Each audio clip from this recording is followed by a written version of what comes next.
Previously on Sticky Brick Builder. Maybe I'll feel the same way about Bambi someday. But it's not like there's a sequel to this movie. I mean, it was released all the way back in 1942. Oh, there is a sequel? Of course. Bambi 2 takes place right after Bambi's mother's death, and before Bambi grows up into an adult deer. This film, as a result, details the course of Bambi's maturity from childlike innocence to fully grown development. While the first film did explore Bambi having to confront the harsh reality of his mom's death, it wasn't exactly the main focus of the movie because there's a large jump in time between this event and when he's all grown up and most likely emotionally recovered. This film, in effect, provides that mental taxation and character development the audience was missing from the first film, or at least tries to. Once again, his mother's death is not shown, but rather implied, with Bambi's desperate cries resounding against the cold winter atmosphere. And guess what? The Great Prince of the Forest is back. Okay, I won't play that clip every time I talk about him. I'll just call him GPF. The initial conflict of this film is about GPF needing to find a new mother for Bambi. Since there are no available does at the moment, GPF agrees to raise Bambi himself until spring. After a pop song, we see Bambi in his little thicket. Get up, Bambi. Get up. You must get up. Get up. Get up. Bambi is hungry, and GPF clearly doesn't know how to properly care for him. You know as well as I do, a prince looks after the herd. Does care for the young.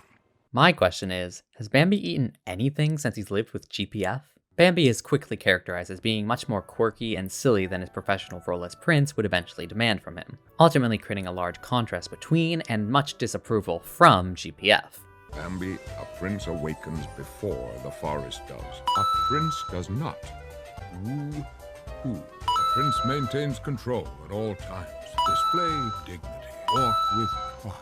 There are so many arbitrary rules. I think he made half of them up. And I do think Bambi's childlike character makes him more likable, but there is a problem. Bambi does not seem that innocent, at least not at first. Unlike the first movie where Bambi was naive and curious about everything, now he seems to suddenly be a lot more bold in declaring his own knowledge, in a way that seems uncharacteristic to his established childhood personality. Play is a healthy part of a young deer's development. Is that so? Like, since when is Bambi smart enough to be a child psychologist? It's also strange that, despite my hope that we would get to see more of how Bambi's mom's death caused him mental distress, now he's completely cheerful again. Once more, they're not giving the audience a representation of how this death actually affects our main character. Did she even matter at all? Or is she just the narrative's perfect hero who only died to show how cruel the world can be?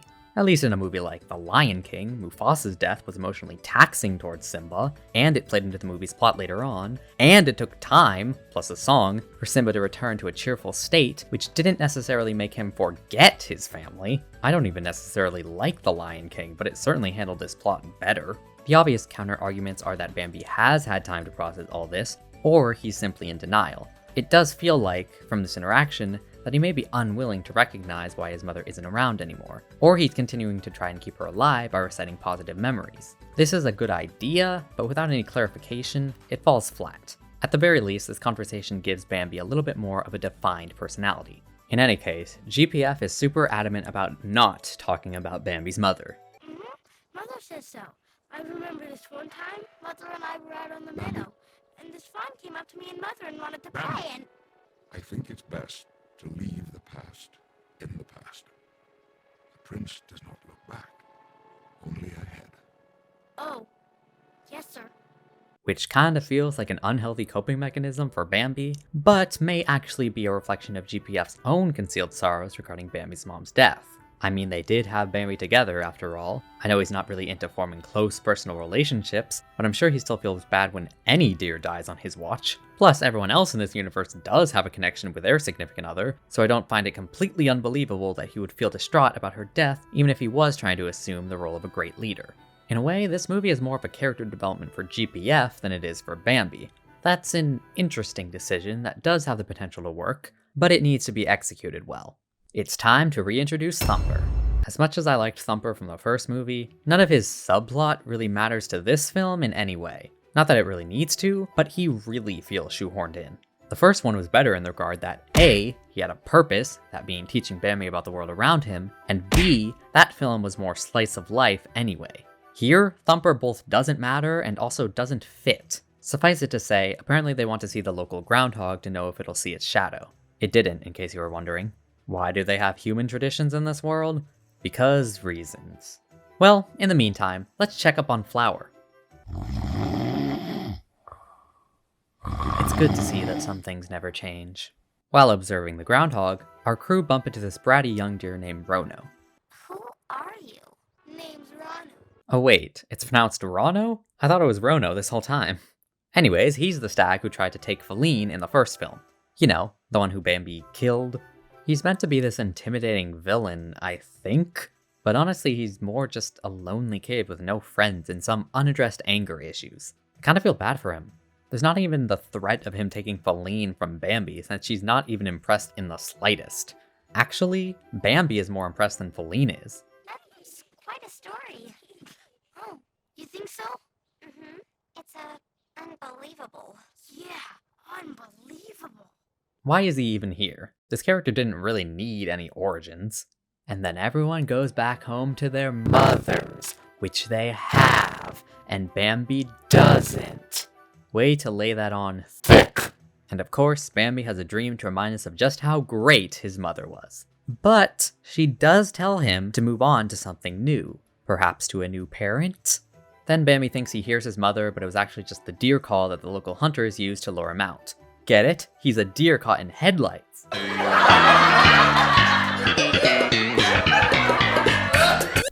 GPF saves Bambi, but is pretty mad at him for just standing there. I mean, fair enough. The sharp contrast between the parenting styles of the mom and the father is interesting, and I guess GPF's unique style gives Bambi more of an incentive to get stronger. Oh yeah, and Bambi definitely knows his mom is dead. She's never coming back, is she? No. Maybe he just didn't want to talk about it before, but he seemed genuinely joyful. He was comfortable enough to even talk about his mother. Was he really so distraught after seeing everyone else's mothers that he just relapsed? Or maybe he's just upset that GPF isn't the loving parent his mom was. I don't know. It's not terrible, just difficult to understand. But that's not the only sudden shift in character.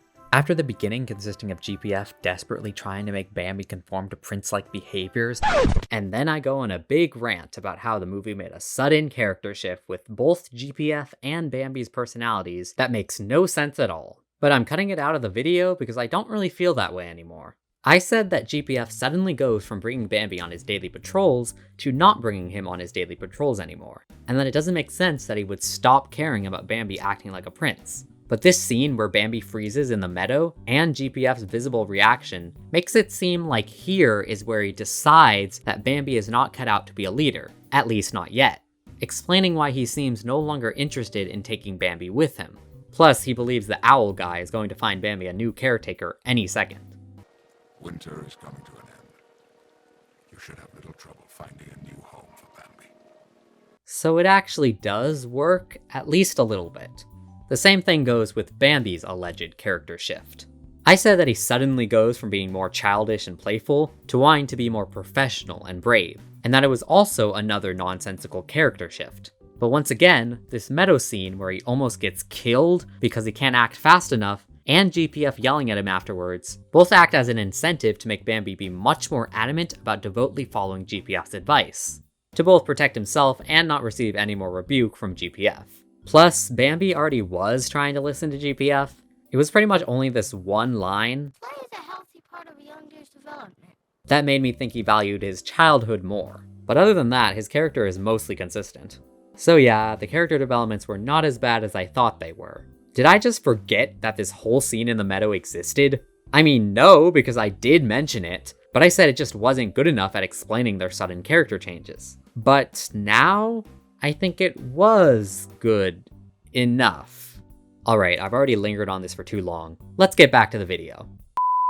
But to continue, now Bambi's new motivation is to show his father his prince-like bravery, and Thumper and Flower are there to help him. This may sound strange, but I kind of feel like the existence of Flower in this movie undermines the purpose of Thumper. Instead of there being one really helpful sidekick that is very lovable and has a large impact on a main character, Thumper is always with and therefore always associated with Flower, a character who doesn't do anything. By proxy, this makes Thumper feel like a pointless, goofy, shoehorn side character as well, even though he had potential to be an important sidekick. Then Flower sprays a shrub.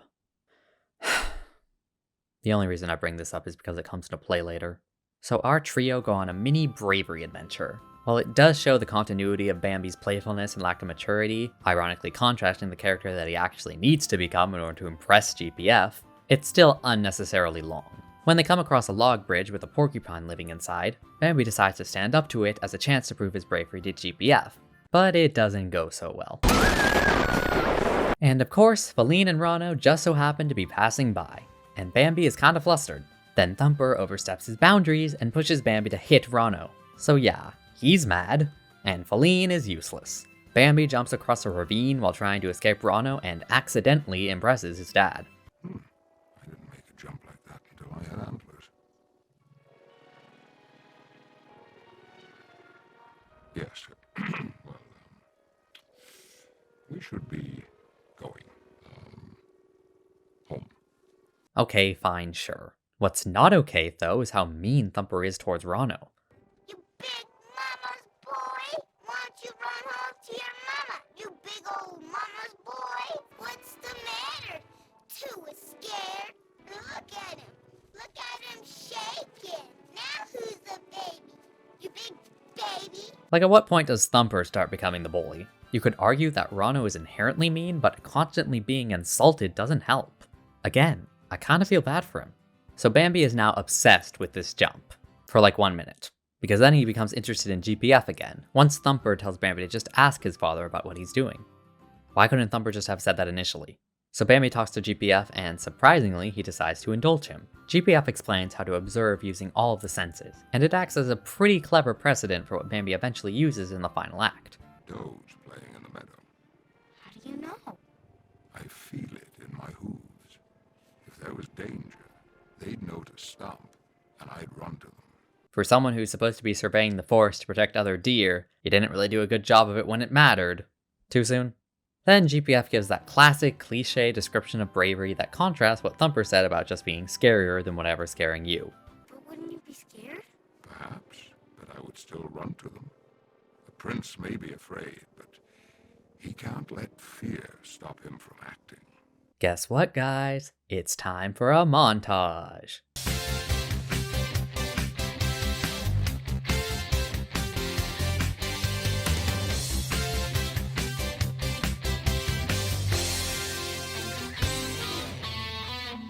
So while GPF is becoming more playful and affectionate, Bambi continues to improve in his survival skills, as they both help the other improve in the attributes that they were lacking before. It's a predictable storyline, but it does still create a pretty impactful and heartwarming scene, at least relative to everything else in this movie that has been presented poorly and less nuanced. Bambi references his mother again, but then immediately retracts it. Mother's resting now, isn't she? Oh, I forgot. A prince leaves the past in the past, right? Which presumably causes GPF to realize that he gave Bambi some pretty bad advice. Ironically, through Bambi's playfulness and innocence, GPF is the one becoming more comfortable and willing to talk about Bambi's mom, particularly by the end. As I said before, Bambi is what helps GPF open up, chiseling away at that stubborn professional exterior and letting him find his, for lack of a better word, humanity.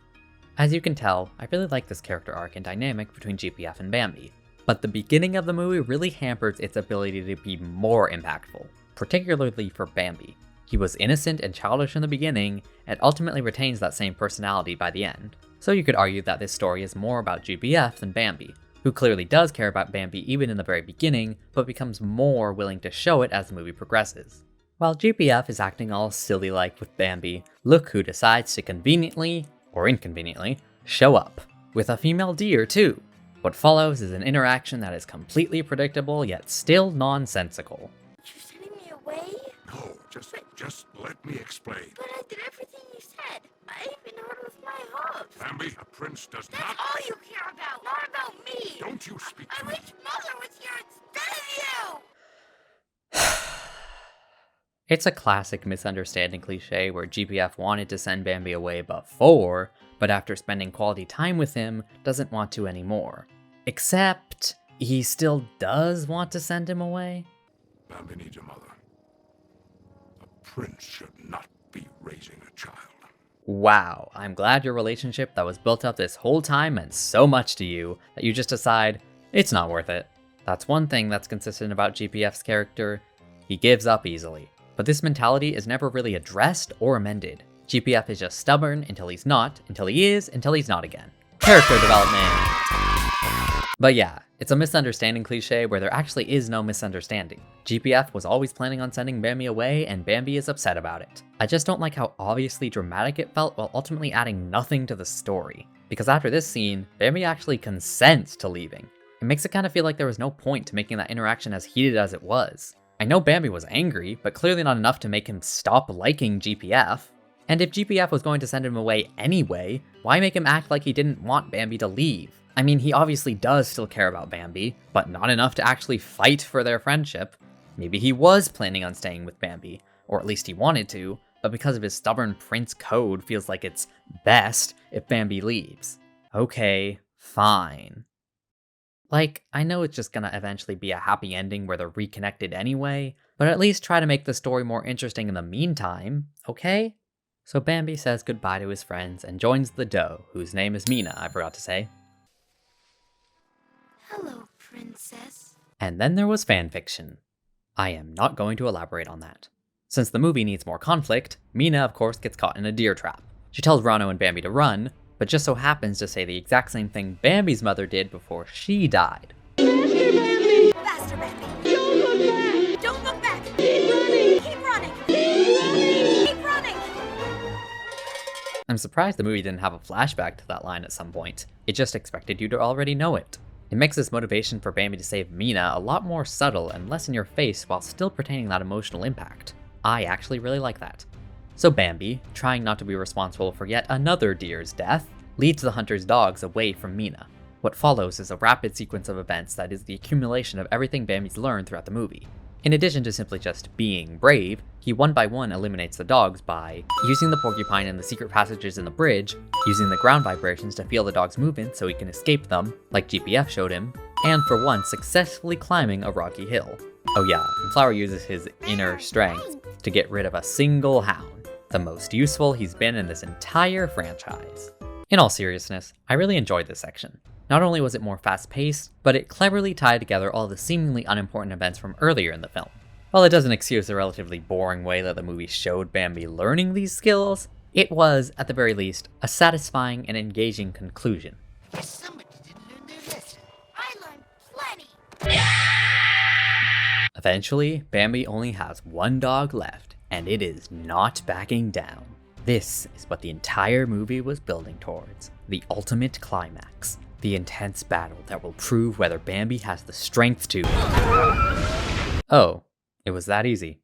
Well, at least he didn't freeze again. He overcame his fright and acted when it mattered.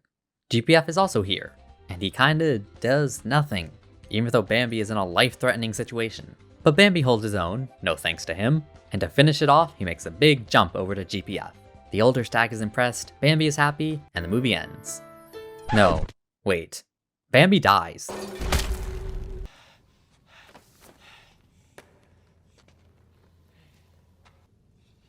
Get up, Bambi. Bambi, get up. I'm telling you, half this guy's lines are just Get up! While a fake-out death is very cheap, at the very least it helps cement Bambi and GPF's bond, concluding GPF's character arc in a somewhat satisfying way, as he realizes he does truly love and care about Bambi. Also, Thumper is there, and I'm surprised he isn't more sad. You were best friends, right? That's what you kept saying anyway. Wait a minute, Bambi is still alive? And in cartoon universes, as long as you're not dead, you didn't sustain any injuries at all. Only after Bambi comes back to life does Thumper decide to cry. The film concludes with Bambi growing up physically to complement his intellectual growth throughout the movie. That's like the only thing I liked about the ending. Thumper tells an incredibly biased story that tries to justify him and Flower's existence in a movie where they literally served next to no purpose. Rono continues to be an obnoxious brat that serves no real conflict in the film, and Feline does this. All of which remind us that these characters only exist to exist, and don't have any significant development or importance otherwise. Bambi and Feline literally have more chemistry in the first movie, and that's saying something. It's perfectly fine to have side characters, but the film would have really benefited from having at least one of them have more of an important or interesting role in the film. as to not make the side stories seem like distracting filler. The most we get from Thumper is him teaching Bambi to be brave, but that conflict ends very quickly and then he goes back to doing virtually nothing. Bambi then leaves them and presumably doesn't ever see them again until he's older. Hello, Bambi! Remember me? Thumper! For now, he's continuing to apprentice with GPF. One last thing, GPF tells Bambi, This is where I first met your mother. but in an unexpected turn of events, Bambi does not ask about his mom, but instead asks GPF what he was like back then. I was just about your age. What were you like? Jeez, Bambi, I know you've learned to survive without her, but that doesn't mean you have to stop caring about her at all. And so GPF says he used to be like Bambi when he was younger, because of course he was. Could you imagine if he said, I was pretty much just as stern and stubborn as I was when you met me? Okay, the movie's over. No wait, there's also this image of a plant that was shown earlier on in the movie as being by itself, but now it looks like a sun wrapping its arms around the dad. It's great, it's symbolic, etc, etc. Okay, now it's over. This film is certainly a direct-to-DVD Disney sequel, though not nearly as developed character-wise as The Fox and the Hound 2, which was better than I expected it to be. This movie, on the other hand, was pretty bland.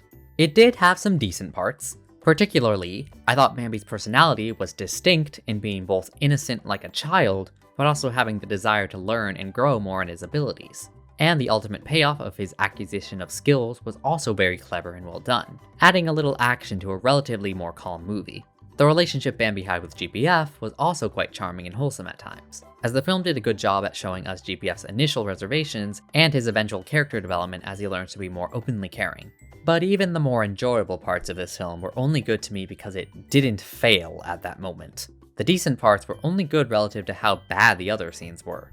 Throughout the movie, the characters act in different ways as to fit the mini conflicts that are brought up and then promptly resolved. Like how Bambi sometimes really misses his mother, while other times it seems like he couldn't care less about her, and is now fully focused on his father instead. This isn't entirely unbelievable for a child, but the conflict between Bambi's thoughts about his mother and father, while constantly brought up, don't ever seem to be resolved. By the end, it still feels like he never received proper closure on his mom's death, just like when he was suddenly aged up in the first movie. He did move on to a new parental figure, but he seemed to just spontaneously forget about his mother, especially when he never asked GPF about her. But he did express interest in learning about his mother when he met Mina. You know, your mama and I grew up together. You did? Go to the den. But I want to hear about Mother. See, I'm telling you, Bambi's inconsistent. The whole mother issue isn't the worst problem in the movie, but it is somewhat irritating. Overall, would I say this is a good movie, or just another low-quality Disney sequel? Honestly, I don't really know. The thing about this film is that, not only is it very short, but there's really not a lot that happens in this movie. With such a short runtime, pretty much the entire movie should be packed with entertaining content in order to make up for it. Unfortunately, it isn't. So many parts are devoted to the side characters, but they aren't really developed, or funny, or otherwise engaging in any way. They're just there. That's not necessarily a bad thing, but it already limits the ability for the film to be anything too spectacular. So the already short movie has less than an hour to show the actual plot, that being the dynamic between Bambi and GPF. And this relationship was also sometimes superficial and predictable. You know, standard melodrama. But this relationship was honestly good at many instances too. The expressions, the interactions, sometimes the dialogue, and the development of GPF's character, it was all, at the very least, quaint and wholesome.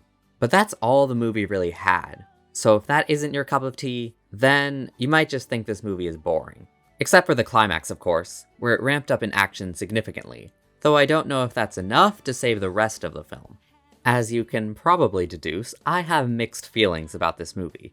On one hand, it can be juvenile and or uninteresting due to the superficial side characters that only exist to be cute, or the cliches and simple storylines. But on the other hand, I don't know.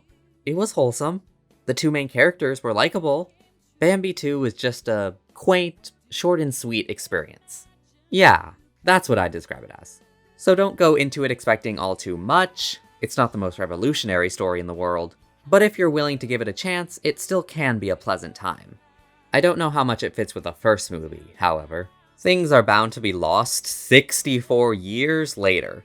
It does explain Bambi's continued cheerfulness from the first movie when he grows older, and his unexplained sudden survival aptness. But this sequel also gives GPF significant character development that no longer seems present in the future.